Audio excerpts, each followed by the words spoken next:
اے اللہ تو میری سن لے۔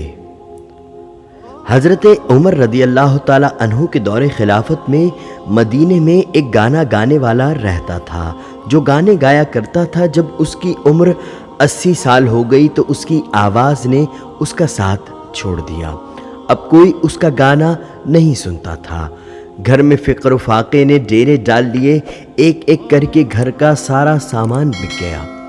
آخر تنگ آ کر وہ شخص جنت البقیع میں گیا اور بے اختیار اللہ کو پکارنے لگا اور کہنے لگا کہ یا اللہ، اب تو تجھے پکارنے کے سوا کوئی راستہ نہیں، مجھے بھوک ہے، میرے گھر والے پریشان ہیں، یا اللہ اب مجھے کوئی نہیں سنتا، تو میری سن لے، تو میری سن لے، میں تنگ دست ہوں، تیرے سوا میرے حال سے کوئی واقف نہیں۔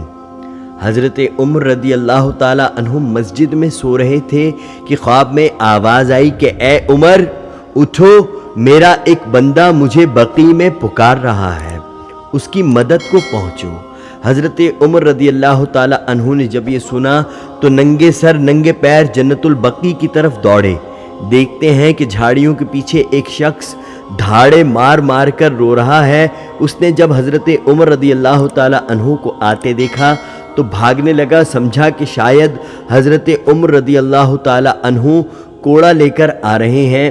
حضرت عمر رضی اللہ تعالی عنہ نے کہا، رکو، کہاں جا رہے ہو؟